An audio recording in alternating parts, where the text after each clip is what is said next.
O Sebrae tem um novo portal. Busca inteligente, soluções personalizadas, tudo no mesmo ambiente. É isso.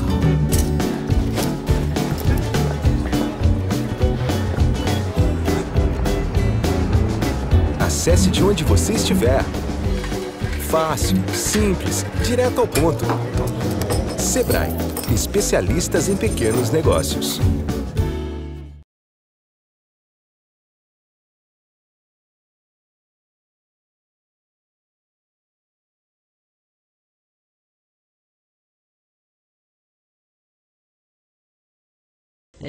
Eu pedi na brincadeira aqui a palavra porque nunca é demais agradecer. E a gente precisa agradecer a uma equipe que está aqui voluntariamente trabalhando conosco. Vocês viram aqueles 4.347 acessos que estão nos vendo agora. Isso nós devemos a 041, a equipe que está aqui, o Yuri Fonseca, o Henrique e o Joel.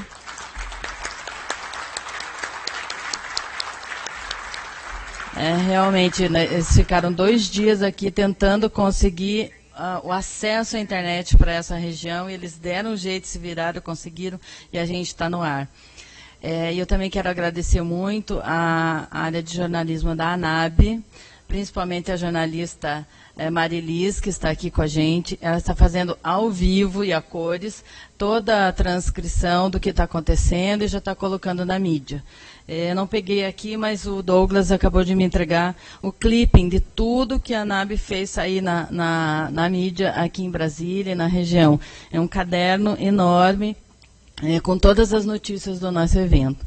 Então, muito obrigada também à área de jornalismo da ANAB. Já vou pedir para o Stefan descer aqui.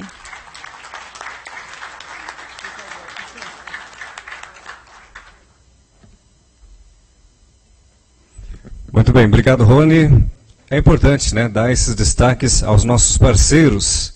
041, nome sugestivo, né, pessoal? Da produtora de vídeo da cidade de Curitiba, cujo DDD é 041.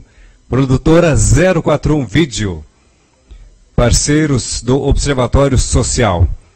Possibilitando para que a gente mostre esse evento, apareça em todos os locais com acesso à internet. Portanto, 1.350 pessoas assistindo a gente nesse momento. Inclusive, a mãe do Márcio, né? Nossa painelista. Um abraço para ela. No Japão. Muito bem, um abraço para o pessoal do Japão. É o 6º Encontro Nacional dos Observatórios Sociais, com realização da ANAB, CFC, também patrocínio do Sebrae, Sindifisco e Fecomércio, apoio total do SESI e Cifal.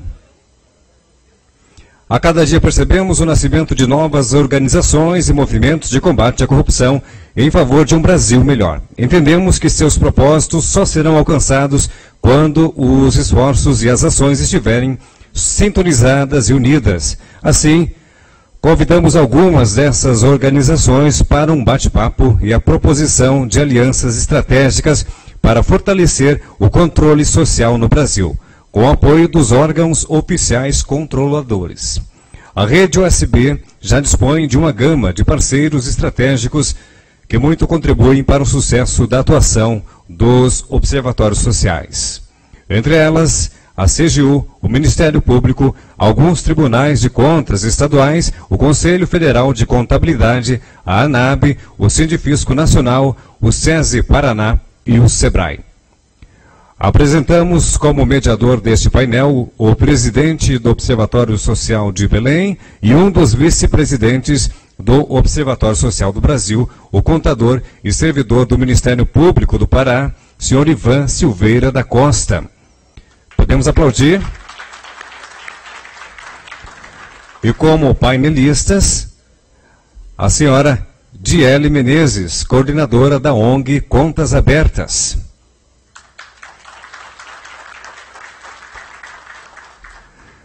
O administrador e analista de sistemas, fundador da ONG Open Brasil, Estevan Rodrigues Garcia.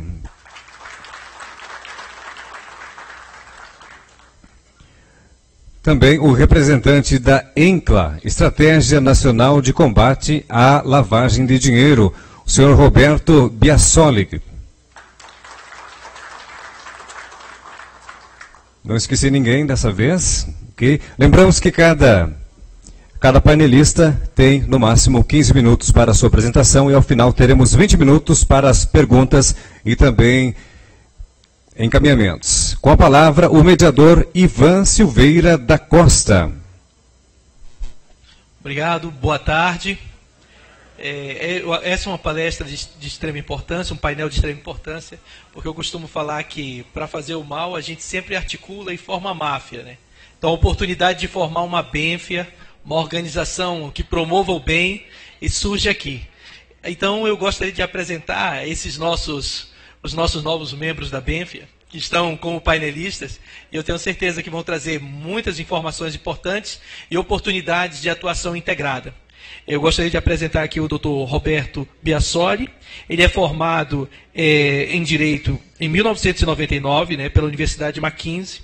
É especialista em Direito Público pela Escola Paulista de Direito. É graduado na Academia Nacional do FBI.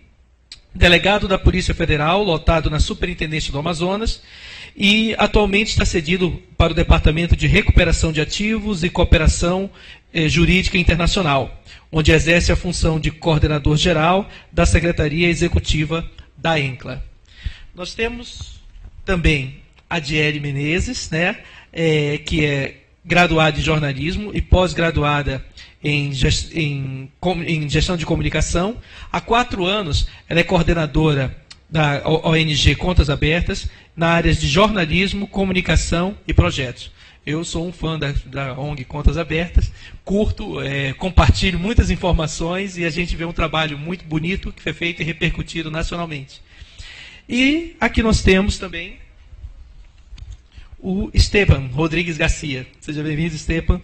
Ele é diretor de tecnologia do CITES, mentor da aceleradora de startups da PUC de Paraná, diretor do Founders Institute, CEO da Coders Education e fundador da Open Brasil. É graduado em análise de sistema e administração, possui MBA em marketing e é mestrando em bioética. Possui ampla experiência em tecnologias para a gestão pública, tendo atuado em órgãos da Prefeitura de Curitiba e no Instituto Curitiba de Informática, onde participou das iniciativas de inovação da cidade de Curitiba nos últimos 15 anos. Ele dedica-se a projetos de formação e engajamento de programadores e hackers para causar mudança social por meio de inovação cívica aberta. Pelo tempo, eu vou fazer uma cortesia, por favor. Os painelistas me entendam que não é uma interrupção, mas na realidade é um aviso, porque como nós não estamos com marcador de tempo, quando chegar próximo de 3 minutos, eu aviso que é para exatamente vocês ficarem à vontade, externarem suas ideias. Então, eu gostaria de convidar o Dr. Roberto para fazer a primeira apresentação. Por favor, doutor.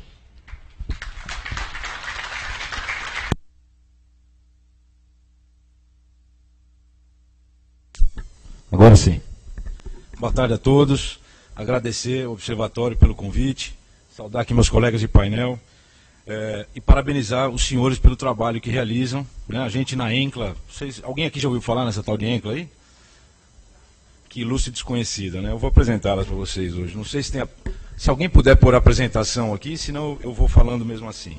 Bom, a gente conhece bastante vocês lá na ENCLA. Né? O que é essa tal de ENCLA? Em 2003, o ministro da Justiça, então, Márcio Tomás Bastos, a gente não sabe se ele criou isso para depois virar advogado, não é piada, mas ele criou essa tal de Estratégia Nacional de Combate à Corrupção e Lavagem de Dinheiro. Num primeiro momento, o foco principal era a lavagem de dinheiro.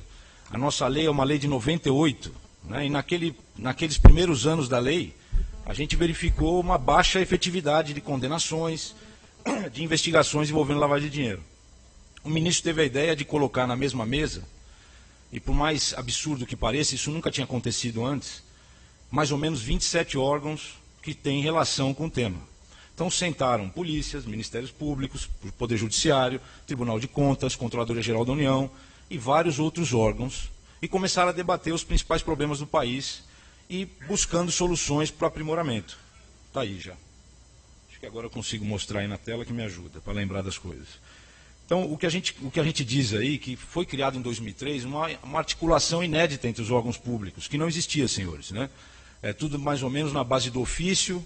Um ofício para chegar num outro gabinete demora 6 meses, até sair um despacho e voltar mais 6 meses, e o crime organizado, especialmente no nosso país, infelizmente, crime organizado especializado em corrupção, eles não precisam seguir instrução normativa e eles agem muito mais rápido do que a gente.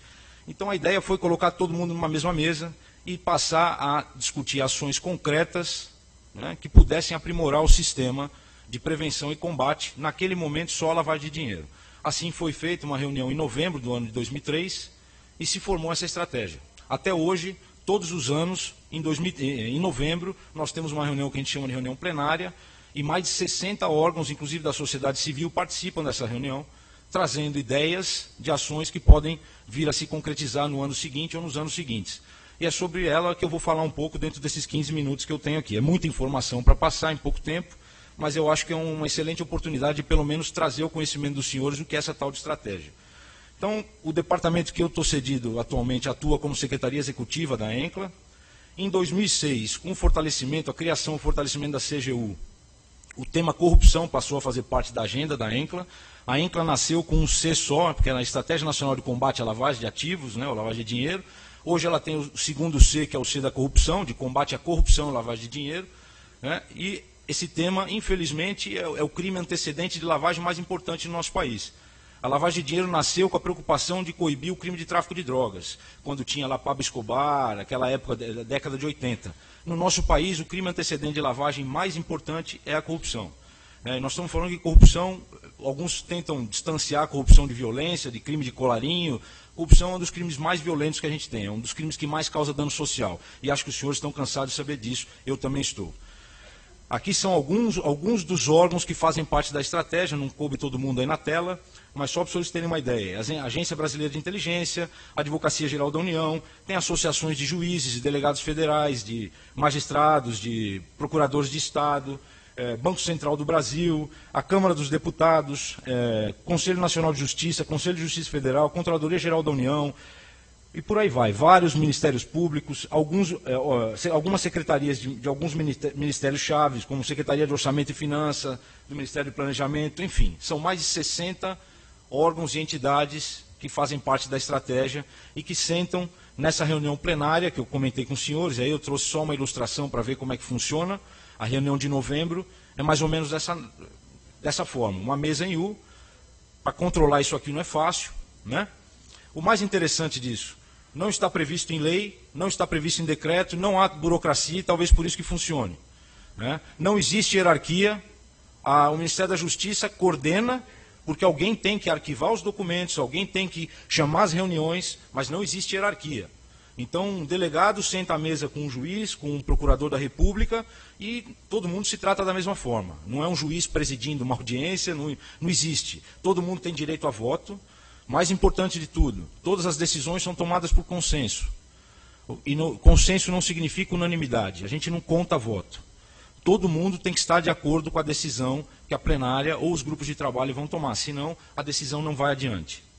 E para trazer um pouco disso mais concretamente, para que isso tem a ver com corrupção, o que isso já fez, eu vou trazer um exemplo de quando a gente senta numa reunião dessa aqui e vota as ações que vamos trabalhar no ano seguinte ou nos anos seguintes, sai uma ação desse tipo aqui, ação 9 de 2014, do ano passado, propor a regulamentação de layout de dados com registro das contratações e licitações do poder público e implementar a interoperabilidade entre os tribunais de contas e os integrantes da ENCLA. Vou traduzir isso para os senhores. Temos vários tribunais, todos os estados temos os tribunais de contas. Nem todos os tribunais de contas publicam os dados referentes a licitações. Alguns só publicam o vencedor. Alguns nem isso publicam. Alguns têm um sistema, não tem um sistema informatizado. A ENCLA buscou aproximação com todos os tribunais de contas, a Câmara dos Deputados com a sua equipe de TI. E a Câmara dos Deputados, não vamos confundir, tem muita gente boa lá dentro. A equipe de TI da Câmara dos Deputados está auxiliando a criar o sistema para doar para os tribunais de contas, para não ter desculpa de, não, mas eu não tenho dinheiro. Está sendo doado o sistema para que a gente possa fazer pesquisa online, o cidadão possa fazer essa pesquisa e nós, polícia, fiscais, controladores, possamos ter acesso a essas informações, que já deveriam estar públicas, né? Então, isso é uma das ações que a ENCLA trabalha. Eu vou mostrar alguns outros. E como funciona isso? Sempre há um órgão que coordena o grupo de trabalho, então a plenária decide 14 ações. Para cada uma dessas ações existe um órgão coordenador, que vai ser aquele que vai ser responsável por apresentar um relatório final na outra reunião em novembro, prestando contas do que foi feito. E vários órgãos colaboradores, que vão ajudar esse coordenador a executar essa ação. E é tudo na base do voluntariado, tudo na base do compromisso. Como eu disse, não existe um regimento interno, não existe um decreto, mas ela vem funcionando há mais de 10 anos. Né? 2003, há 12 anos agora. Tá? E eu vou mostrar alguns dos resultados que já foram alcançados, e isso é uma estratégia de Estado, isso é a união como existe aqui, os senhores trabalham, nós também estamos tentando trabalhar lá. E essa oportunidade aqui é essencial para que os senhores conheçam e a gente possa ter uma interlocução. Porque a gente acaba ficando com foco, muitas vezes, mais no federal, né? Porque a gente está aqui em Brasília, na base de todos esses órgãos, só que o problema acontece em nível municipal, estadual e também federal. Né? E a gente precisa ter essa interlocução, a gente precisa aprender com os senhores e talvez mostrar um pouco da experiência que a gente tem também para os senhores. Então, uma das primeiras ações que foi feita lá atrás foi criar um programa de capacitação. Eu estava comentando aqui que esse programa de capacitação é aberto, ele é público. A gente só precisa de um lugar como esse, né, um microfone e um computador, para poder passar os PowerPoints para quem usa isso. Né, e precisa de público. Então, se o observatório nos procurar, a gente pode marcar em qualquer lugar. São servidores públicos. Não, é obrigação nossa. Obrigado, mas é obrigação nossa. Somos servidores públicos e a gente tem por obrigação esse programa de capacitação. Então, tratar sobre técnicas de investigação, que acho que é importante os senhores conhecerem, até para poder entender como funciona e como isso vai chegar lá na polícia ou no Ministério Público. Lavagem de dinheiro, porque muitas vezes o ato de corrupção fica meio confuso, mas se entende quais são as técnicas de lavagem, você vai entender o porquê que existe aquela empresa, ou porquê que aquele contrato de empréstimo foi feito. Então a gente tem muito que oferecer nesses cursos de capacitação. Já foram capacitados mais de 13 mil agentes em todos os estados da federação. Um cadastro nacional de clientes do sistema financeiro, isso aqui é muito mais técnico, mas eu vou explicar para os senhores. Antigamente, para eu saber onde um cidadão tinha conta, vamos pegar aí um corrupto, eu preciso descobrir onde esse cidadão tem conta, eu tenho que pedir autorização judicial, o juiz me autoriza, o juiz mandava um ofício para o Banco Central do Brasil, via papel, dizendo, Banco Central do Brasil, o delegado, ou o procurador, ou o promotor precisa saber onde o cidadão A tem conta. O Banco do Brasil, via papel, oficiava todos os bancos do país e dizia, olha, aquele cidadão lá precisa saber onde o outro cidadão tem conta. Você responde para ele. E a gente ficava esperando por volta de um ano a resposta dos bancos, e pela lei de Murphy, normalmente o penúltimo ou último banco era onde o cidadão tinha conta. Então hoje você tem um sistema informatizado, você consegue no D+1 saber onde um cidadão ou uma empresa tem conta. Foi uma ação da estratégia. Padronizamos lá também a forma de recebimento de quebra de sigilo fiscal, que era uma bagunça. Criamos o que a gente chama de laboratório de tecnologia contra a lavagem de dinheiro. Senhores, aí temos exemplo de Lava Jato e vários casos. Os senhores não podem imaginar o que é uma investigação envolvendo mais de 30 alvos. O que é uma investigação envolvendo mais de 100 alvos. Você tem montanhas e montanhas de papel e você não consegue dar conta desse papel. Então, o laboratório, a ideia é você conseguir processar, jogar todas essas informações em computadores, em bases de dados estruturadas, e ter sistemas de informática que vão lidar com esses dados e nos dar resposta que eu não vou conseguir enxergar, a não ser que eu me debruce sobre esses documentos por 10 anos. Né? Então, só dou um exemplo, não sei se vocês estão conseguindo ver aí. Isso aqui é um caso em que são pessoas, tá? São alvos aí. Eu nunca ia conseguir saber que aquele alvo lá, na ponta direita, tem alguma relação com esse alvo aqui na ponta esquerda. Até conseguiria saber, mas eu já ia estar praticamente me aposentando, depois de tentar olhar toda a documentação. Né? Então, esse sistema que foi criado no ambiente da ENCLA, isso é um exemplo das ferramentas que foram criadas. Hoje, cada estado está recebendo né, patrocinado pelo Ministério da Justiça, custa mais ou menos R$ 1.600.000 os softwares para realizar não só isso, como todas as outras tarefas. E se a gente está vendo hoje muitas operações acontecerem do jeito que a gente não via antes, é porque a gente está usando tecnologia da informação a nosso favor. E eu acho que os senhores também trabalham com isso, então a gente tem muito que trocar informação nesse campo também. Nós criamos uma base de dados de bens apreendidos, né, que a gente tem patrimônio apodrecendo, patrimônio apreendido apodrecendo em pátio de polícia, em depósito judicial, e a gente precisa ter o controle disso, é o Estado perdendo dinheiro, né? E o foco que a gente tem que ter no crime organizado, especializado em corrupção, é descapitalizar. Porque se você prende, 2 dias depois estão na rua. Agora tira o dinheiro deles. Eles dão um pulo dessa altura aqui, né? Só que se a gente tira o dinheiro, a gente precisa saber o que fazer. Então não adianta eu apreender uma Audi TT e deixar apodrecer no pátio da polícia, porque depois a polícia vai ter que pagar, indenizar o cidadão de bem, se porventura ele for absolvido. E, infelizmente, no nosso país, muitos são, até pela prescrição que acaba pegando os casos, né? Então temos aí uma série de... Eu não vou ficar fazendo propaganda aqui do resto da estratégia, mas temos uma série de outras ações, base de dados que acho que os senhores conhecem, o SEIS, que é de Entidade de Idôneos Suspeitas, da CGU, foi criada no ambiente da ENCLA, a base de dados que é de pessoas condenadas por atos de improbidade administrativa, que é gerida pela Justiça, foi gerido no ambiente da ENCLA.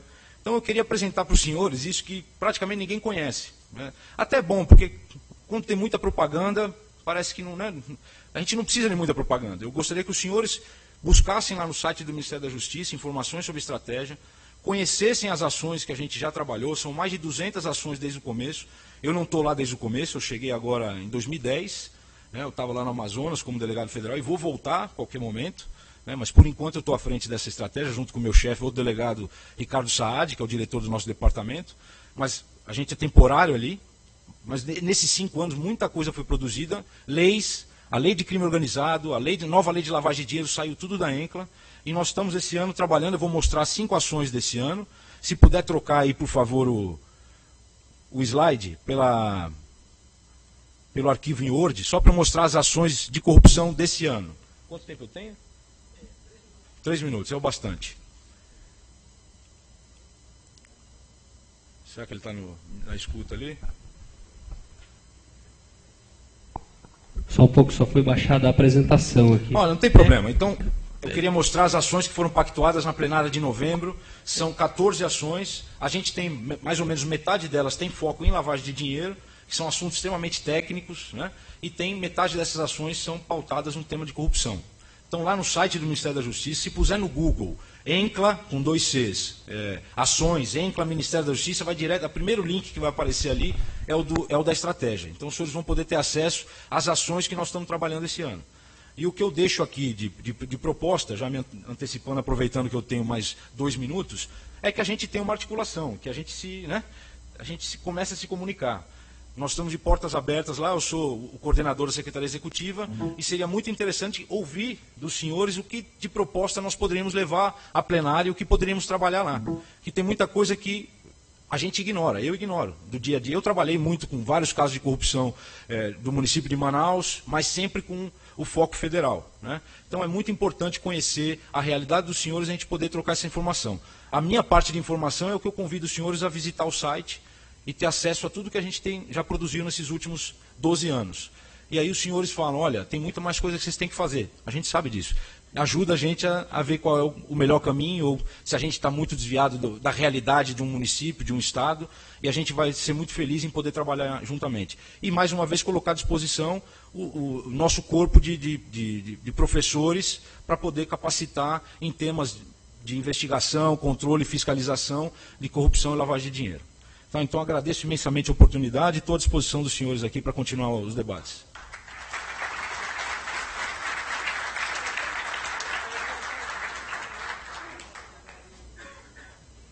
Apareceu na tela? Eu vou pedir, Rony, a gente vai descontar nas perguntas só para apresentar as 5 que são importantes. Não, mas apresente. Eu vou pedir aos nossos panelistas, porque são ações importantes até para nortear o planejamento da rede. Então vamos lá, eu vou ler rapidamente aqui. A ação 1 desse ano, dar continuidade ao desenvolvimento do sistema de consulta e análise de contratação com o poder público. Vou resumir isso aqui. Nós temos uma série de bases de dados que trazem sanções de contratar com o poder público, mas elas não se falam, né? Então um gestor, se ele vai contratar, ele não tem obrigação, primeiro, não tem obrigação legal de consultar essas bases, e segundo, essas bases não estão interligadas. Então a Justiça tem a base de condenados por improbidade administrativa, a CGU tem a base do SEIS, de empresas inidôneas e suspensas, mas elas não se falam. Então isso dificulta o trabalho do gestor, o gestor de má fé pode usar como desculpa, falar, mas eu não sabia que tinha tanta base aí, eu não sabia onde procurar. E o gestor de boa-fé tem o trabalho dificultado. A ideia aqui é unificar essas bases e trazer a regulamentação para que seja obrigatória a consulta antes de contratar. A ação 2, a gente quer falar sobre sigilo fiscal, né? Para quem atua na área de investigação, fiscalização e controle, é ridículo, as regras de sigilo hoje são ridículas. Para alguns atos o sigilo é aberto. Mas quando o ato é sério, quando nós estamos falando de crime, nós temos todas as restrições para poder ter acesso à informação. Então, acho que está no momento de rediscutir a questão do sigilo fiscal no país. Essa é a ideia. A ação 3, a lei nova que saiu, a lei chamada Lei Anticorrupção, ou agora Lei da Empresa Limpa, ela traz lá um programa que a empresa tem que criar para evitar ter casos de corrupção, ou se houver um caso de corrupção, ter a sua pena diminuída. É o que eles chamam de programa de compliance. Só que as empresas estão perdidas e a CGU está querendo discutir com as empresas o que seria plausível de se fazer. É um novo passo, é uma nova cultura que até ontem ninguém estava acostumado, mas a lei anticorrupção traz essa obrigação. Essa ação foca nessa discussão. Pode passar um pouco mais para frente, são só mais 2, 3, se não me engano. Acho que me abandonaram lá. Não, está lá. Está lá. Volta uma, por favor. Aí. Aí você tem a questão da lei 12.527, né, transparência ativa e passiva. Estabelecer uma estratégia articulada de fomento, porque existe na lei e muitas coisas não estão sendo cumpridas, né?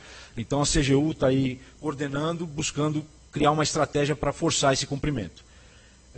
Ação 5, aí ação 5 e diante nós já entramos em questões que se mesclam aí com lavagem de dinheiro. Mas aqui é a questão de registro, porque a grande maioria das fraudes se inicia com uma documentação falsa.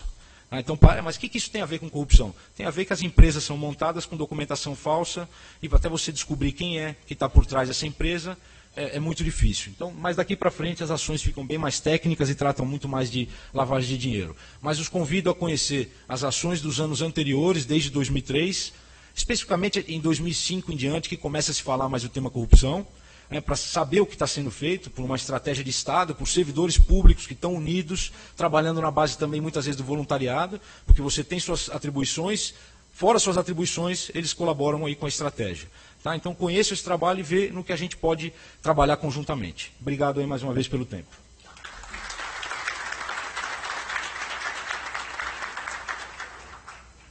Eu agradeço ao doutor Roberto pela explanação. Acredito que vai surgir uma parceria muito boa aqui em relação à ENCLA e à rede USB. Eu quero deixar um aviso, que antes de chamar a próxima a painelista, que é a Diele, para, por favor, que todos permaneçam após o coffee break, né, porque teremos o lançamento da TV USB. Né? Então, nós já estamos avançando no império da comunicação. É uma grande oportunidade, a rede cresce cada vez mais. Bom, Diele, por favor, seja bem-vinda.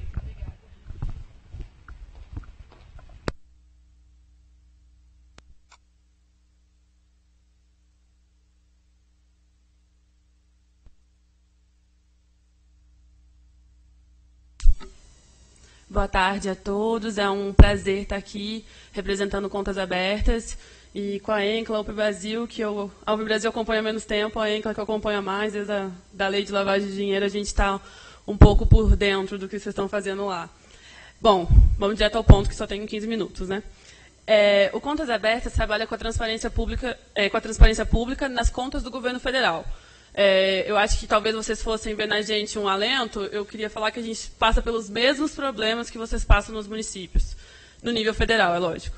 Então, desculpa se alguém achou que a gente ia ajudar, talvez a gente vá mais compartilhar os nossos tormentos do que chegar a um veredito de que o governo federal está melhor nesse âmbito. A gente trabalha desde 2005 no Contas Abertas, então são quase 10 anos de atividade, né? O nosso princípio é fomentar a transparência, para a gente aumentar o controle social, e daí a gente buscar aquele gasto que seja o gasto ideal, né? O gasto certo com educação, o gasto certo com saúde, e o gasto certo em áreas sociais, que eu acho que é o que o Brasil hoje em dia mais tem pecado, talvez. E para fazer isso, a gente trabalha em 3 áreas. O jornalismo. Então, a gente tem um site com as notícias daquilo que a gente consegue apanhar de dados.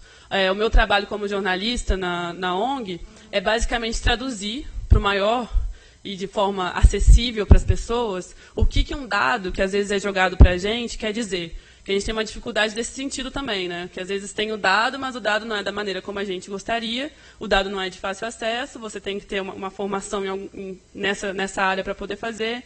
Então, a gente trabalha, é uma mini redação, nós temos 2 jornalistas, basicamente, e a gente se divide entre outras atuações.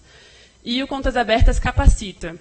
Então, a gente é chamado por diversos tipos de jornais, diversas áreas de comunicação, empresas, outras entidades que trabalham nesse sentido ou querem ter acesso a esse tipo de informação, e a gente capacita, ou seja, o que a gente sabe fazer aqui, o que a gente faz, que a gente pode passar para vocês e que vocês não vão precisar mais da gente para poder adquirir esse dado. Vocês não vão precisar mais nem entrar no site do Contas Abertas, não é isso que eu quero, mas vocês não vão nem precisar mais entrar para poder adquirir tal informação. Então, a gente já fez mais de 1000 cursos, tem 2000 pessoas capacitadas no que a gente acaba fazendo todo dia.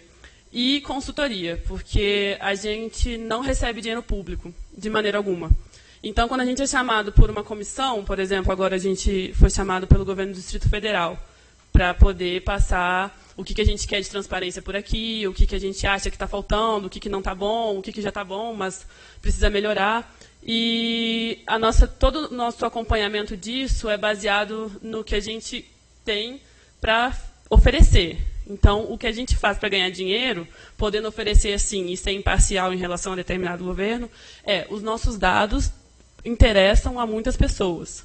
Então, por exemplo, ano passado a gente terminou um trabalho com o Banco Mundial e o Banco Mundial nos pagou por isso. Então, não é governo, é um banco internacional, a gente levanta os dados, coloca na maneira como eles querem, né? Ou, se tiver muito bom, talvez não seja a maneira como eles querem, mas e eles nos pagam por isso. Então, essa parte de consultoria que a gente dá, que é a nossa principal fonte de renda hoje em dia.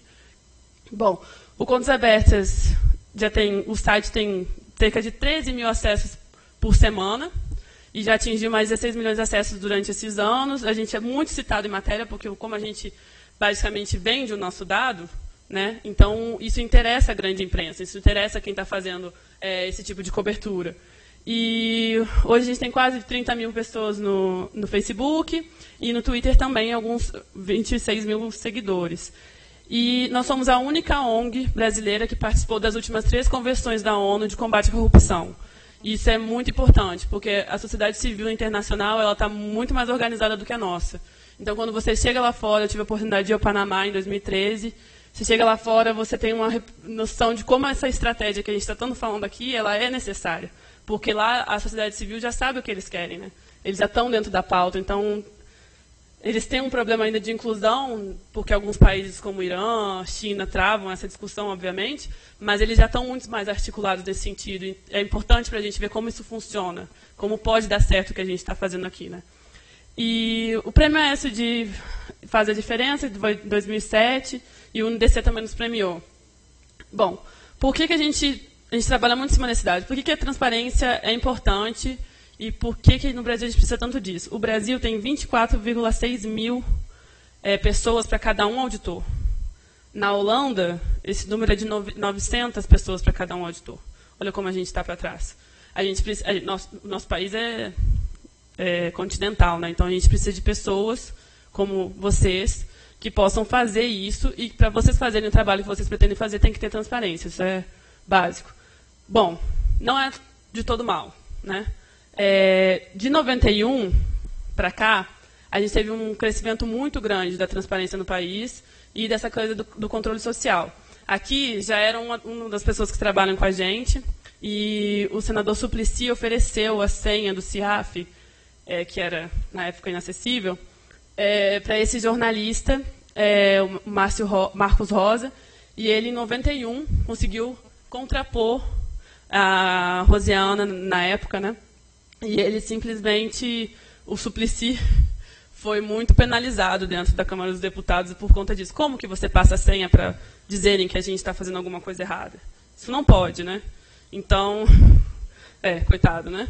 E daí, agora, qualquer momento que você entra no portal da transparência, a gente tem o valor. Por exemplo, a gente pegou esse 48 mil na contratação de coquetel volante, para uma passagem de comando no ano passado. Esse comandante ficou tão furioso com a gente que ele nos convidou para um almoço, logo depois. Ele queria falar que a passagem não tinha sido uma coisa muito exuberante, que tinha até um camarão, mas isso é normal. Então, assim, hoje a gente ganha uma visibilidade que essas pessoas se preocupam com o que a gente está dizendo. Então, elas vêm atrás da gente, muitas vezes, para tentar nos... Não porque a gente não faça mais, mas a gente continua fazendo. Então, a gente foi lá no almoço, falou com o comandante, e ele continua aparecendo em diversas matérias com gastos curiosos, porque geralmente os comandos militares têm essa predisposição, né? E agora um assunto que é super atual, né, que é da Lava Jato. Quanto que essas empresas receberam? Também é super fácil de ver no portal da transparência. Eu tenho uma crítica a essa parte do portal, porque, por exemplo, quinta-feira eu busquei quanto que elas já tinham recebido em 2015, e basicamente os dados estavam até janeiro. A gente já está quase em abril, né? Então, o portal tem a informação, mas a gente continua brigando com eles para que essa informação seja o mais atualizada possível. E aqui, muitas vezes a gente é titulado como antigoverno e tal, mas há muitos anos que isso é possível, há muitos governos em que isso é possível. Isso é um gasto do CIAF, que na época também era super difícil acesso, e é mais uma vez o Comando Militar do Leste comprando uísque, comprando bacon, comprando diversas coisas bem saudáveis, brincadeira. E o Ministério das Relações Exteriores também está sempre nessa onda. A gente publicou, acho que semana passada, eles comprando 13 mil reais em bebida alcoólica, porque eles têm essa predisposição. Então, o que a gente tem hoje? Eles recebem muita gente, né, internacional. Então, eles lidam muito com o evento e eles compram muitas coisas desse tipo, né? Então, foi isso que eu disse, hein, gente? E, bom, a gente trabalha basicamente com 3 leis, né? Que é a Lei de Responsabilidade Fiscal, a Lei Complementar 131, que foi aquela que obrigou os municípios a terem portais, e a Lei de Acesso à Informação. Bom, a Lei de Responsabilidade Fiscal, eu já vou apontar algumas coisas que a gente faz com ela. A Lei Complementar 131, a gente já fez alguns trabalhos nesse sentido, e a gente analisou, por exemplo, em parceria com a Unicamp, os municípios com mais de 100 mil habitantes de São Paulo. E, assim, foi catastrófico. Eles não têm o mínimo de informação, e a gente descobriu que, na verdade, também eles têm uma certa indústria da transparência, né? Gente que vende o site, falando que o site vai atender o que o município quer, mas, na verdade, o site sai caro, né? Não atende o que a pessoa quer, e eles saem distribuindo, né? Porque a gente viu que em São Paulo, por exemplo, tem uns 5, 6 sites com a mesma empresa. Mas eu já analisei esse site, mas não era o mesmo site, eles mudam simplesmente o nomezinho da cidade. Então, a gente ficou bastante preocupado em relação a isso. E a Lei de Acesso à Informação, que não acontece só nos municípios, a gente também tem muita dificuldade, já foi barrado várias vezes, já foi a CGU, já foi buscar um monte de informação e, infelizmente, a gente não tem esse acesso tão fácil. E ela tem um problema em relação à regulamentação, né? Porque a regulamentação só saiu no pacote anticorrupção da Dilma, depois de mais de 1 ano e meio, e entre os estados e municípios, que também deveriam regulamentar as suas próprias leis, isso, por exemplo, o DF, mais 19 estados que regulamentaram, 19 capitais e 30% dos municípios com mais de 100 mil habitantes, esses dados da CGU. Então, a gente vê que quanto menor a esfera, mais difícil está de que essa lei realmente seja implementada. Aqui, a gente ajudou o Globo nesse levantamento, que a lei fiscal, né, não teria sido cumprida, na época era novembro, em 17 estados. Isso quer dizer que esses municípios gastaram pelo menos 45% da receita líquida, né, deles com pagamento pessoal. E a gente também notou que houve uma evolução. Então, quanto mais o mandato dessas pessoas está acabando, mais ela tem chance de estar barrando os limites da lei fiscal. Isso também acontece nos municípios. 96% dos municípios têm pelo menos uma pendência no CAUC, o Cadastro de Convênios dos Municípios, ou seja, 96%. É quase a totalidade de tudo que dos municípios do país. E aqui começam os nossos problemas com a lei de acesso. Isso aqui, a gente descobriu, de uma maneira informal, por denúncia, que os voos da FAB, eles contam como se fosse um voo natural, normal da gente, né? Eles têm alimentação, eles têm bebidas, eles têm tudo que vocês possam imaginar, inclusive pato, esse tipo de coisa.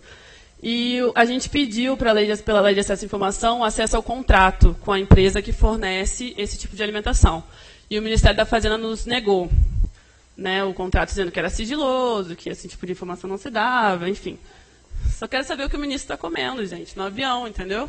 E, bom, para nossa surpresa, quando a gente pediu o mesmo contrato para o Ministério da Cultura, a Cultura se baseou no Ministério da Fazenda. Então, eles nos deram a informação que a gente tinha pedido no outro pedido, eles tinham nos negado. E, então, a gente entende assim que nem o governo mesmo, às vezes, sabe o que eles querem deixar sigiloso ou não. Então, fica complicado. E o mesmo, voltando aqui, o mesmo aconteceu com a Petrobras, que a gente pediu uma informação e não nos deram, e o Ministério do Planejamento nos deu. E a OAB chegou a pedir senhas. E a gente achava que era só com a gente, porque nós somos uma ONG e tal, que eles não gostam muito da gente. Mas não, a OAB pediu as mesmas senhas que a gente tinha pedido e tinham sido negadas, e eles negaram essas senhas para a OAB. E hoje, depois de quase 10 anos de trabalho, vai ser a primeira vez que o Contas Abertas vai ter uma senha própria para mexer no CIAF. Então, a gente demorou 10 anos, mas a gente demorou 10 anos de trabalho, a gente sempre contava com a ajuda de um parlamentar que gostasse do nosso trabalho, alguma coisa do tipo. E esse ano a gente fez o pedido de novo e o Ministério da Fazenda nos forneceu a senha, então acho que agora vai. Eu confesso que é bem difícil, é um monte de coisa junto. Bom, você pode ajudar melhor. E com tudo isso que a gente vem fazendo, no termos de consultoria, o nosso principal projeto, que atende um pouco à Lei 131, é o Índice de Transparência, em que a gente analisa, ano passado foi pela primeira vez que a gente analisou as capitais, mas a gente analisa os portais de transparência dos governos estaduais, que é um pouco fora do nosso âmbito. A gente analisou a CGU na primeira vez, depois a gente viu que a CGU não estava nem podendo ser analisada, porque ela ia perder para algum estado, porque o site não se modernizou, mas a gente tem uma resposta dele no sentido de que eles estão licitando um novo portal e que esse portal virá em conformidade com diversos pontos. Ok, obrigada. Então, assim, esse índice ele tem 138 critérios, é bem detalhista, e ele leva em consideração conteúdo, série histórica e usabilidade.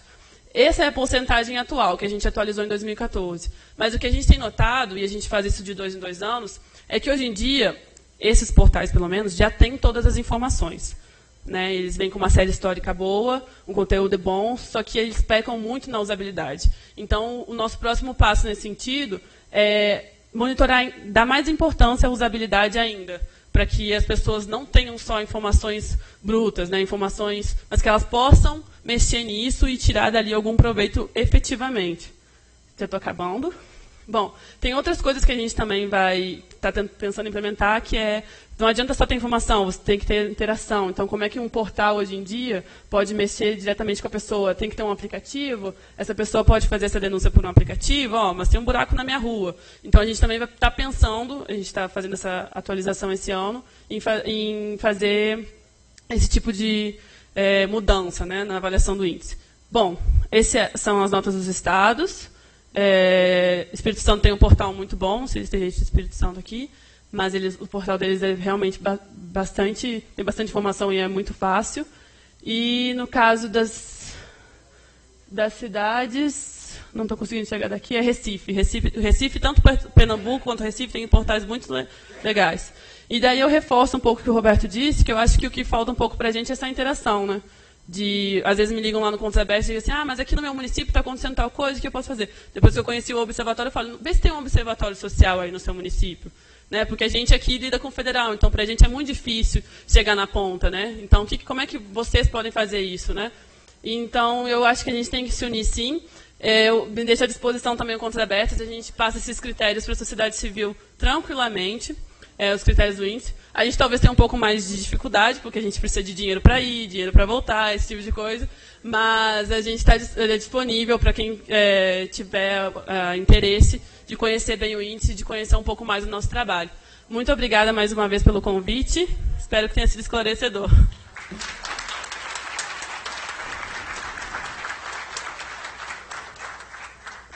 Obrigado, Dieri. Isepan, por favor.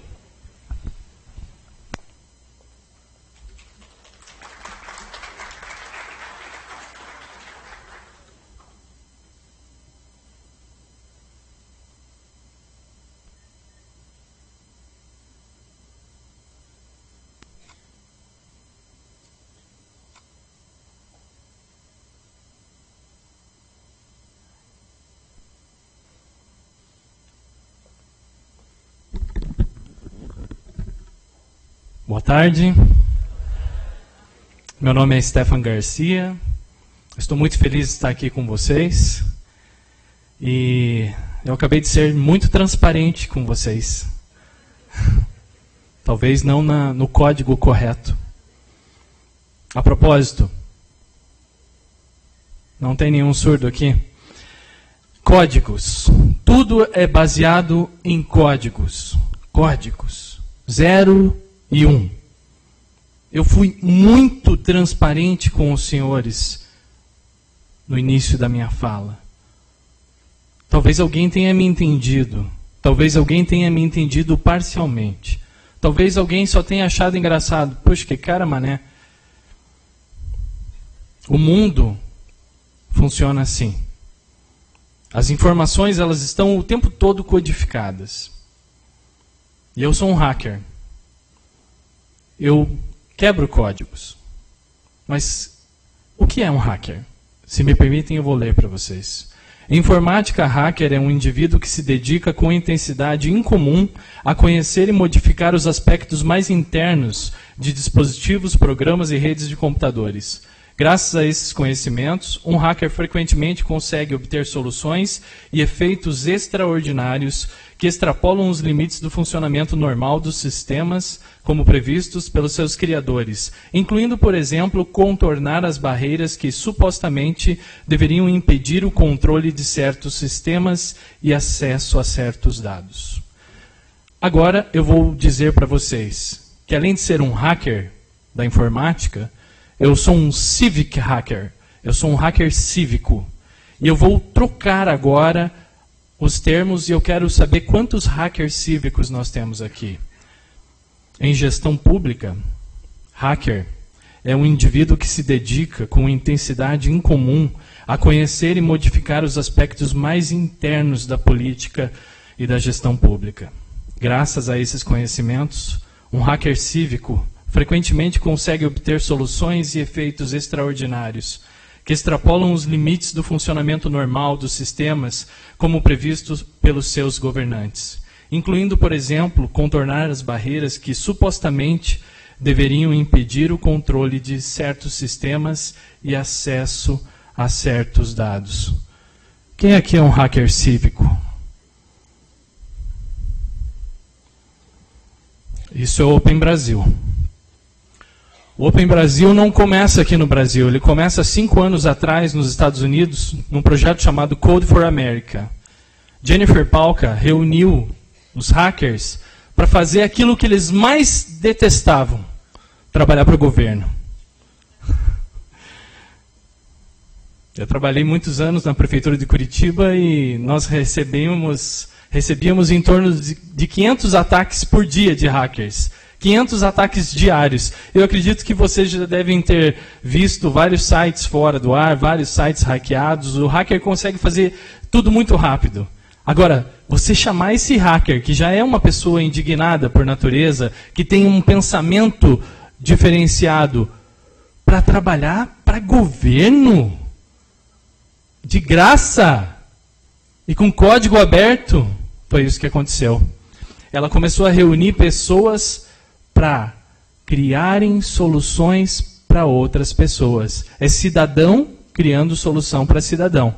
Então, por exemplo, eu estou andando na rua, o cidadão da frente jogou um papel no chão. Eu posso pegar esse papel, jogo no lixo, e eu acabei de fazer um ato de cidadania. E se o meu ato de cidadania for construir um aplicativo para vocês? E se o meu ato de cidadania for reunir um exército de programadores e hackers, e vocês juntos, e governo junto, e funcionário público junto, e falar, vamos criar um software de R$1.800.000 em um hackathon de final de semana, com os nerds mais top do Brasil? Isso é o Open Brasil. Então, quando nós trouxemos para o Brasil o movimento Code for Brasil, apoiado pelo Code for America e hoje espalhado por todo mundo através do Code for All, Code de programação. Nós temos Code for Germany, Code for Japan, Code for Pakistan e temos também Code for Brasil. Por que Brasil com Z? Porque o Code for Brasil não é para ser conhecido por dentro. é para ser conhecido por fora. É a maneira como nós representamos o hacktivismo no Brasil, no mundo. Do Brasil no mundo. Então, internamente as pessoas não conhecem o Open Brasil e nem precisam conhecer. Mas elas provavelmente devem usar alguns dos nossos centenas de aplicativos grátis disponíveis em plataforma aberta. Então, nós somos o Open Brasil. Homens, mulheres, jovens, pessoas maduras, gestores públicos, cidadãos, designers, filósofos, todos juntos, trabalhando por algo melhor. Onde é que está o passador aqui? Essas tecnologias. Deixa eu ver se eu sei usar aqui. Então, vamos falar de controle social. Já que nós estamos falando de controle social, a gente fala, puxa, vamos fiscalizar, vamos acompanhar. E aí os governos fazem portais da transparência. Ai, ai, ai. Então, sabe por que os dados estão atualizados só até janeiro? Eu já fiz isso. Tem um tempo para você preparar a massa de dados e colocar no ar. Então, assim, pessoal, dados abertos. Foi citado num painel anterior, muito sabiamente citada a questão de dados abertos, Open Data, Open Data. Os dados abertos é o seguinte, o que nós queremos como cidadãos? Governo, nós não queremos que você suba um arquivo em PDF. Nós não queremos que você suba uma planilha em Excel. Nós não queremos que você coloque a informação maquiada lá. Nós queremos acesso em tempo real à base de dados. Tecnicamente, deixa eu ver, 15 minutos, o tempo que eu tenho da minha apresentação. Agora tenho 7. E aí o que acontece? Uma coisa que eu posso fazer em 15 minutos, eu levo 6 meses, 1 ano, 2 anos. Por quê? Porque tecnicamente eu não consigo fazer, sendo que eu sou da mesma espécie que criou a lâmpada, sendo que eu sou da mesma espécie que criou o iPad, sendo que nós temos um dos maiores centros de inovação no Brasil, o Instituto César, que nós temos uma área de desenvolvimento de nerds, de hackers, de programadores. Toda cidade tem um piá da informática, o piá do PowerPoint. Toda empresa tem um menino que faz a planilha no Excel. Toda empresa tem computador.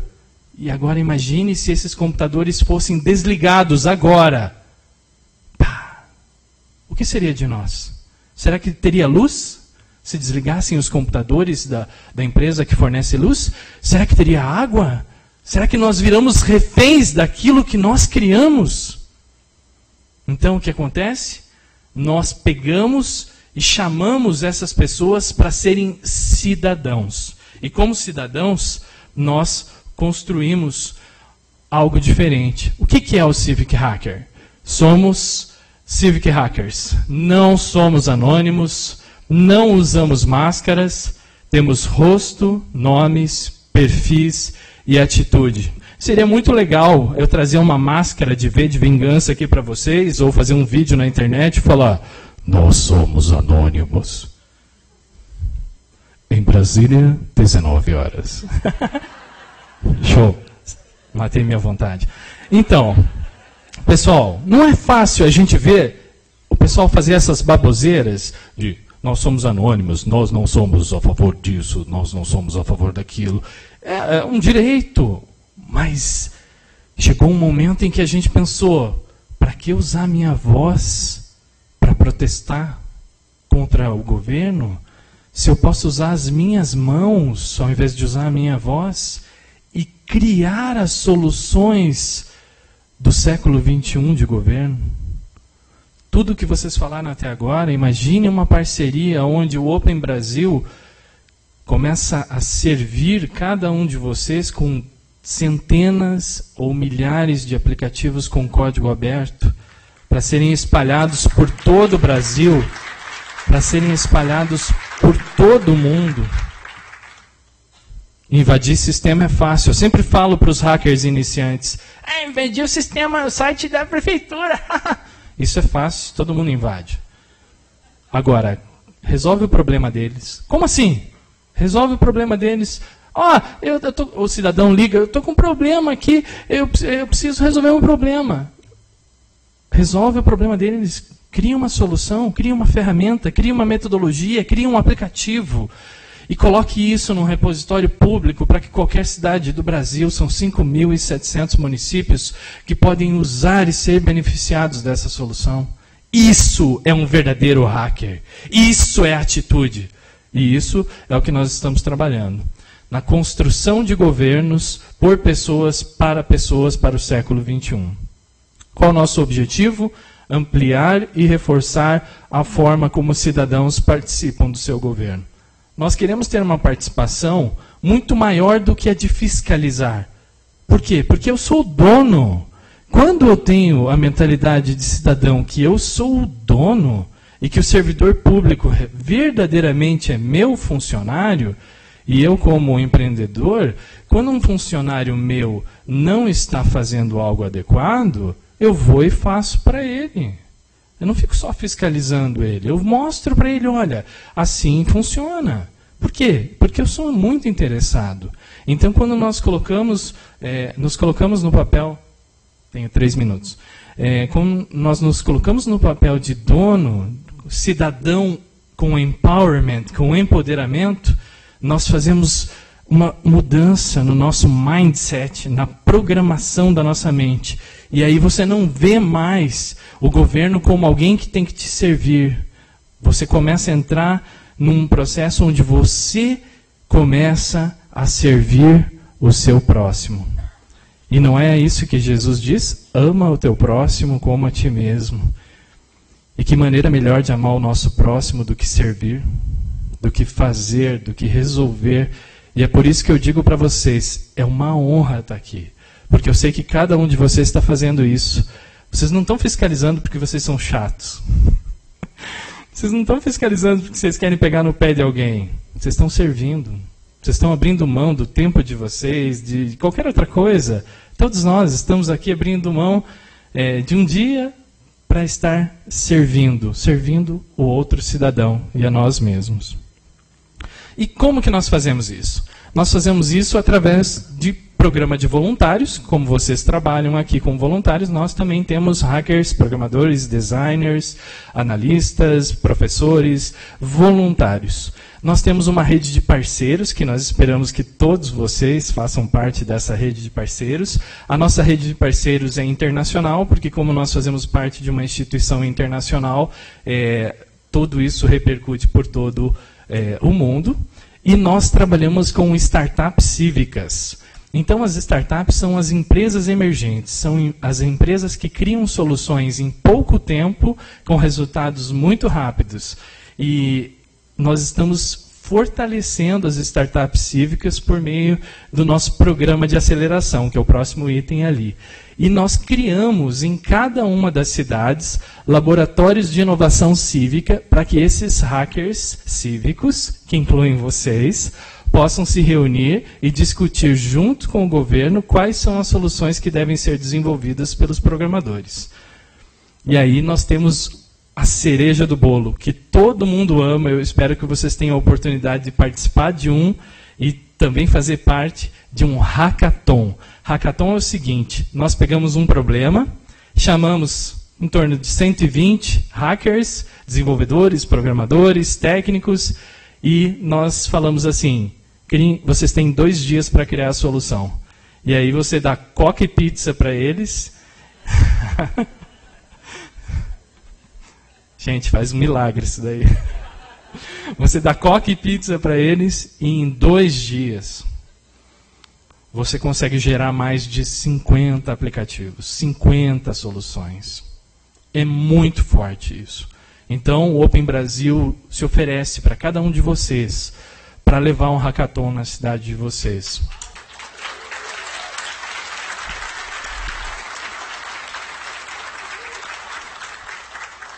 E o que é o hackathon? Uma maratona de hackers. E o que o hacker ama fazer? Desafios. Me dê um desafio. Esse site não dá para quebrar? Tem uma coisa que hacker tem muito. Paciência. E ele continua.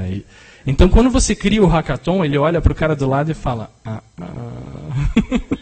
aqui não, neguinho. E aí, o que acontece? O governo, vendo isso, ele fala, opa, então para esse hackathon eu vou disponibilizar dados abertos da saúde, do atendimento ao cidadão e da Guarda Municipal. Ah, legal. E daí a gente já vai separando o nosso repositório de dados abertos. E aí, com isso, a gente começa a criar essas soluções. E nós temos eventos também, como nós tivemos nesse ano, o Code Across 2015, que é um evento mundial. Ai, tempo esgotado. Eu estou terminando. Que é um evento mundial. E nós tivemos a oportunidade de representar o Brasil nesse evento mundial. E qual é o nosso grande objetivo? Melhorar a conexão entre governo e população. Como que nós fazemos isso? Através daquilo que nós mais amamos.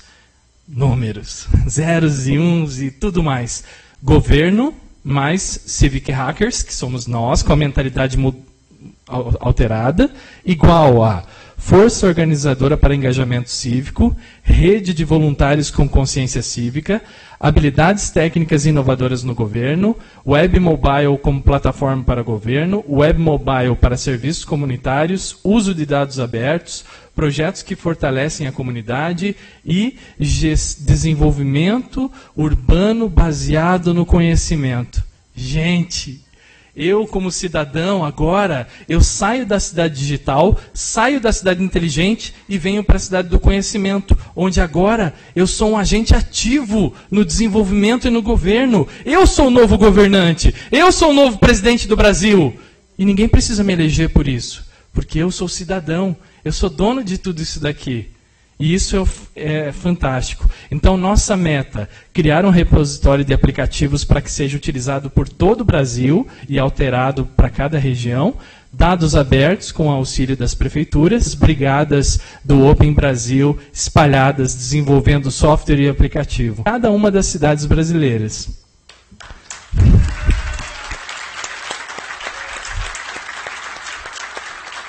Como exemplo, eu quero mostrar para vocês o...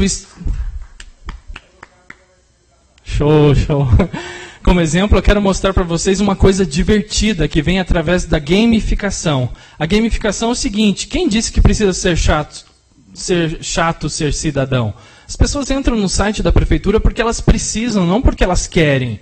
E se você puder fazer elas sentirem vontade de fazer a cidadania? E aí surgiu o Street Mix. O Street Mix é onde você cria uma rua, você dá o nome para ela, é um joguinho. E você fala, aqui eu quero ter carro, aqui eu quero ter ciclovia, aqui eu quero árvore, aqui eu quero banco.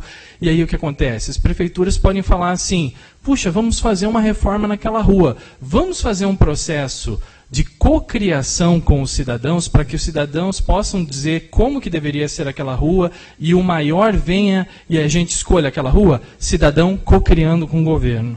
Esse é o Street Mix. Então, eu quero convidar todos vocês para participar. Decidimos usar nossas mãos para construir o governo do século XXI. Participe. Muito obrigado.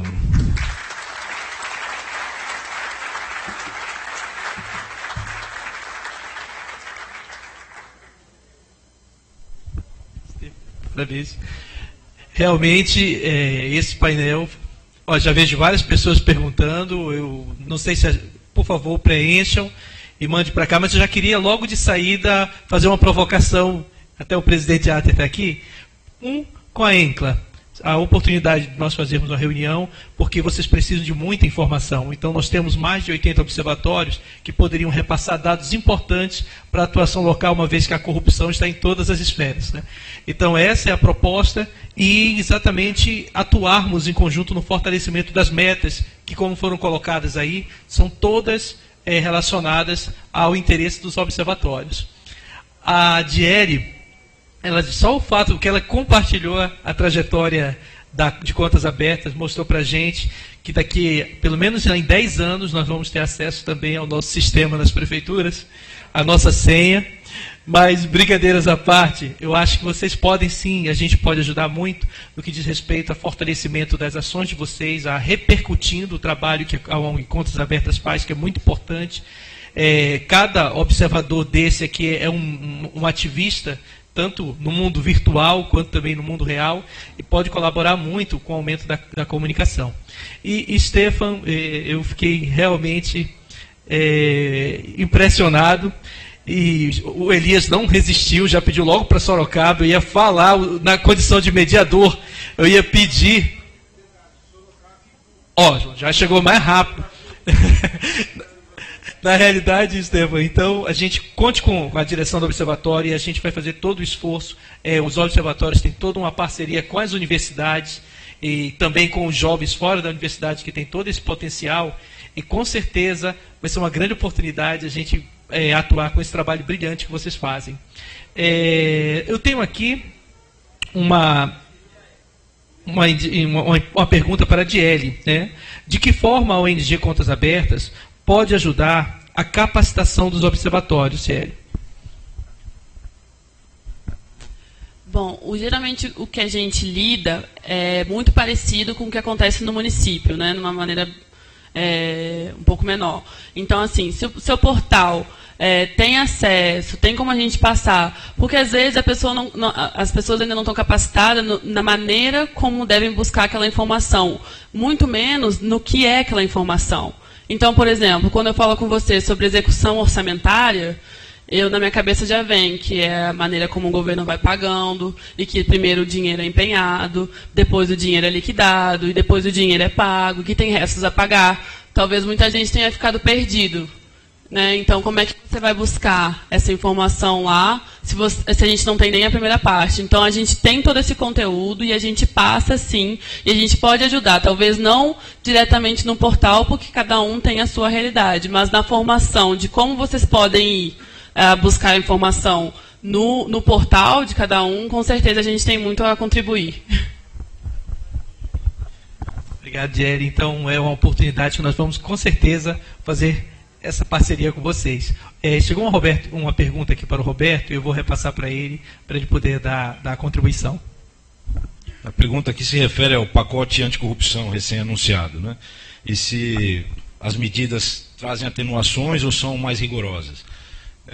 Esses pacotes, algumas das leis lá trabalhadas já foram discutidas no ambiente da ENCLA, especialmente a extinção do domínio, que a gente chama, que é a possibilidade de tomar patrimônio ilícito, independentemente de uma ação penal, da pena, da condenação penal.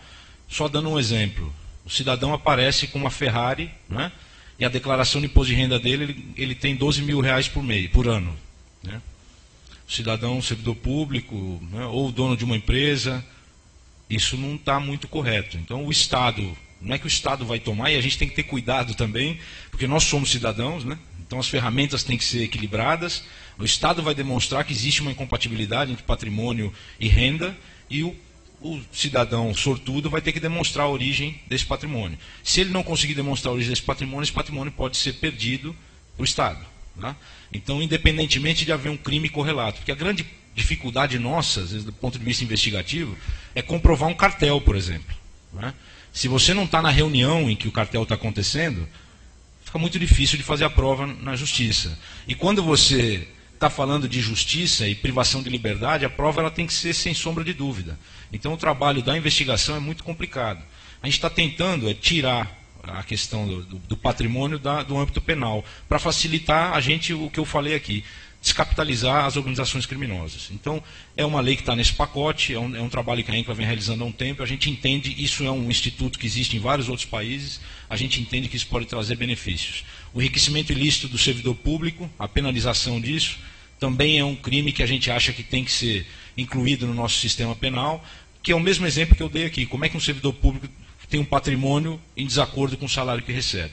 Mas leis, elas são complicadas, porque depois vão para o parlamento, tem uma nova discussão, como já foi falado aqui numa outra apresentação, a lei começou de um jeito e terminou de outro. Né? E a lei também a gente só vai ver como vai funcionar quando o judiciário começa a aplicar. Que aí sim a gente vê se aquela lei funcionou ou não funcionou.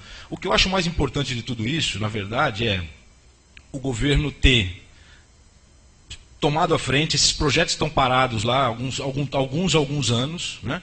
Então ter mexido para que esses projetos andem, porque está claro hoje, né, que o cidadão não está mais satisfeito com a impunidade. E o que me deixa feliz na qualidade de policial, e a gente já apanhou muito ao longo desses anos, é ver que hoje a gente tem o respeito da sociedade, a gente tem o empoderamento da sociedade nos auxiliando, e que há 10 anos a gente nunca podia imaginar um mensalão A gente nunca podia imaginar um petrolão, né? Porque esse caso nem começaria. E hoje a gente está conseguindo levar isso à conclusão. Se fica 1 ano preso ou 2 anos, a gente está indo, né? São passos lentos, mas que estão acontecendo. Então, o pacote pode funcionar, pode não funcionar, mas eu acho que o que a gente não tem mais volta atrás é essa sensação nossa de chega de impunidade, a gente não volta mais atrás com menos transparência, né? Eu acho que a gente está num ponto que tem só que evoluir. Eu sou otimista nesse aspecto. É isso.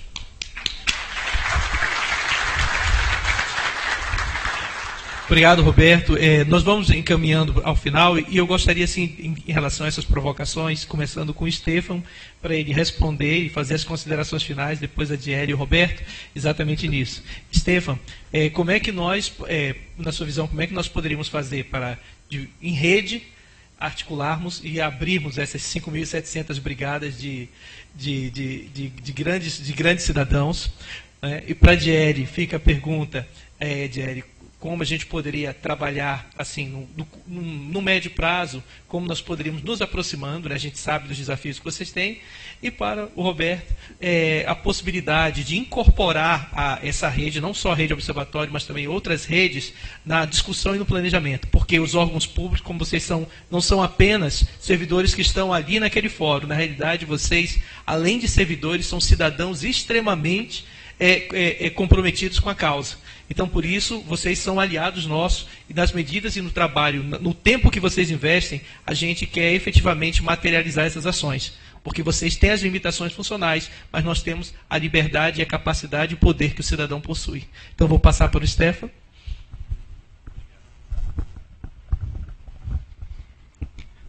O engajamento, ele existe e a gente percebe que ele é real, ele já existe hoje. Só que percebam que existem servidores públicos engajados, órgãos públicos engajados, governos engajados, cidadãos, ONGs, instituições, vocês, observadores. Só que, sabe o que estava faltando mesmo? Achar o tal do bichinho programador para fazer engajamento, porque assim... às vezes vocês falam, eu preciso de uma ferramenta, tem que pagar um programador. E a gente sabe que software é caro. Eu preciso de um site, tem que pagar um programador. Eu preciso de um aplicativo, tem que pagar um programador. Puxa, gente, não é porque a gente é programador que a gente é mercenário. A gente também quer ter o mesmo... A gente tem aqui as mais variadas profissões. Vocês todos são profissionais de altíssima qualidade e abrem mão do seu tempo para dedicar-se à cidadania. Então, por que nós, programadores, também não podemos fazer isso? E é a proposta que nós estamos oferecendo. Nós já temos um grupo grande de programadores e técnicos envolvidos, e nós sabemos que em cada uma das cidades de vocês também existem esses técnicos. Então, nós precisamos de apoio do governo, de instituições parceiras, cidadãos, profissionais, empresas, para que a gente chegue até esses programadores e fale, cara, vamos transformar esse teu ócio em ócio criativo?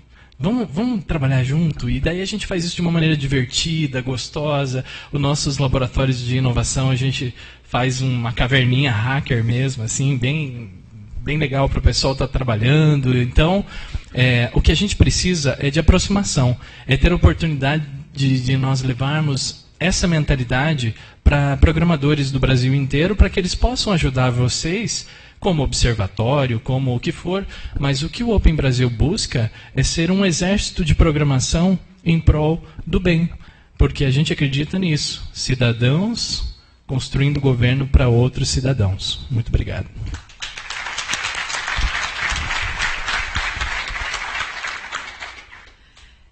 Eu acho que a gente tem um problema no Contas Abertas, que vocês podem muito ir na ponta do que a gente não consegue ir, e a gente fazer essa parceria seria muito bom. Por exemplo, quando eu pego um dado sobre o PAC e vejo que determinada creche no seu município não está construída, e o senhor conhece o bairro, conhece as famílias, o senhor conhece o quanto aquela creche está fazendo falta, e o quanto que isso poderia ajudar muito a sua comunidade. Então, quando olho esse dado do Contas Abertas, sei lá, tem 60% das creches não estão prontas, se eu não me engano. Então, para mim, é um número, né? Para vocês, não. Para vocês é muito mais informação. Então, eu acho que a gente pode, numa parceria mesmo, quando vocês me procurarem, a gente está à disposição no Contas Abertas, tanto para capacitação quanto para esse tipo de coisa, a gente pode estabelecer uma parceria e se ajudar. Eu estou dizendo que a sua creche não está pronta e você está me dizendo tudo o que ela não está pronta acarreta. Então, eu queria muito que vocês se sentissem abertos a ir ao Contas Abertas. A gente fica aqui pertinho, na verdade, e eu sei que vocês não são daqui, mas os nossos telefones, eu atendo o telefone de todos os municípios do Brasil praticamente. Às vezes é uma pequena ajuda que a gente dá, numa informação que não está conseguindo ser fácil, né, de você decifrar, e a gente consegue fazer isso de lá, mesmo pelo telefone, pelo Skype. Tem alguma coisa mais moderna do que isso? Ah, mas tá. Então, a gente com certeza pode fortalecer uma parceria nesse WhatsApp. Hoje em dia também funciona super bem, é verdade. Então, eu queria que você se sentisse à vontade para procurar a gente. No que a gente puder fazer e puder ajudar, a gente com certeza vai fazer e ajudar. Muito obrigada, gente.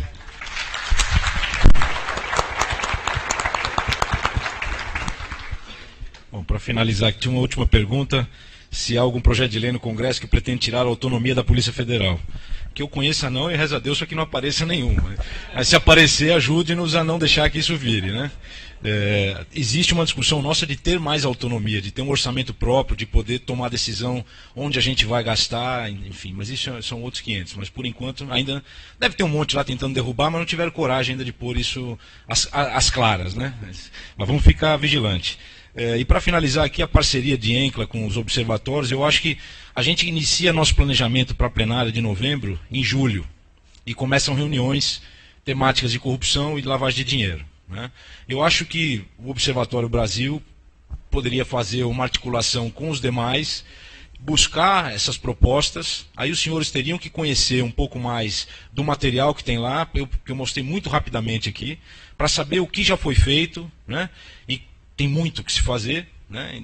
E essas propostas poderem chegar e a gente ter uma reunião, ou quantos puderem caber. A nossa limitação sempre é a estrutura, né?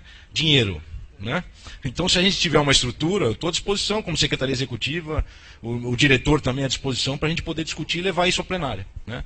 Eu acho que isso é um primeiro ponto. Segundo ponto que eu comento com os senhores é buscarem dentro dos estados os grupos que existem, né? Existem pequenas ENCLAs em alguns estados que funcionam. Os grupos às vezes chamam foco, né? Às vezes eles têm outro nome, que rede de controle.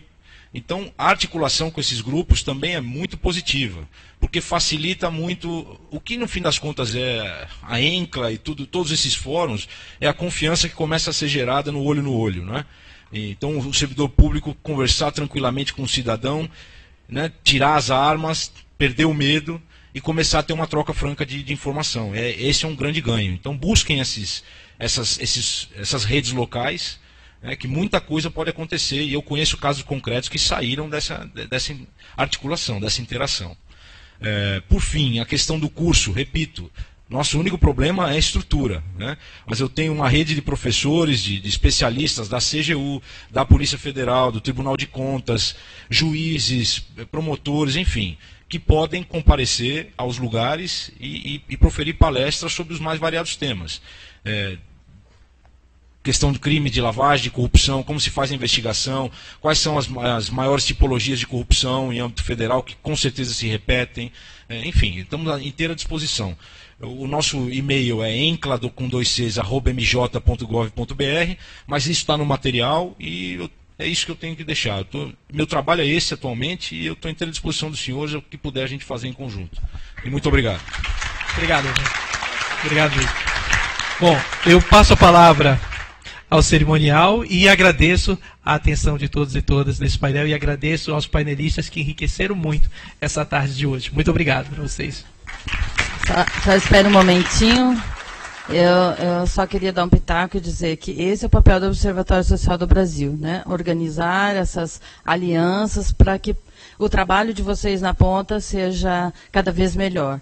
E esse é o meu papel, do Ney, de garimpar essas joias, todas que a gente teve nos painéis ontem e hoje. Obrigada. Ao encerrarmos esse painel, convidamos o vice-presidente do Observatório Social de Rolim de Moura, José Roberto de Jesus, para entregar aos painelistas o seu certificado, a camiseta Área Livre de Corrupção e o livro Ação da Cidadania, 20 anos, do Instituto Viva Cidadania.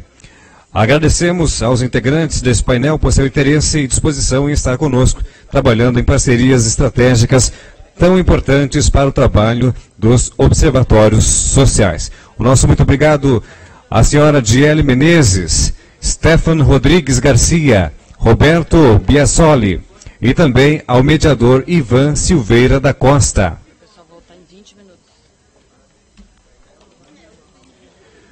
Pessoal, notícia boa agora para todos, momento do nosso coffee break, retorno em 20 minutos, o cardápio será camarão.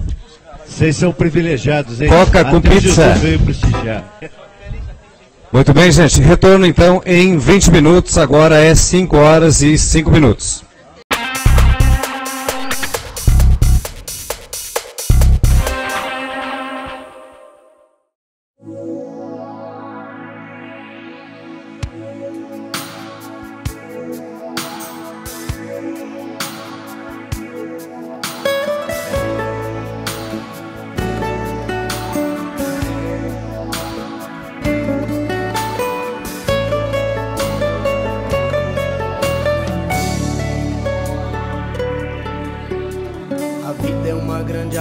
Da gente nos dá tudo de graça pra viver.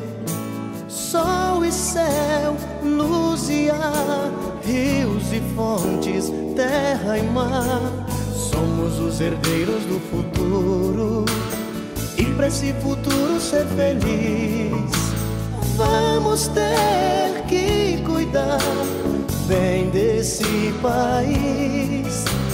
Vamos ter que cuidar bem desse país.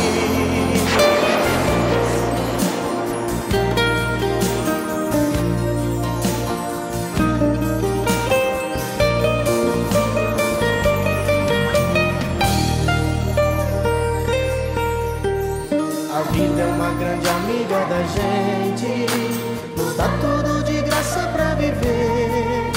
Sol e céu, luz e ar, rios e pontes, terra e mar. Somos os herdeiros do futuro e pra esse futuro ser feliz vamos ter que cuidar bem desse país. Vamos ter que cuidar bem desse país.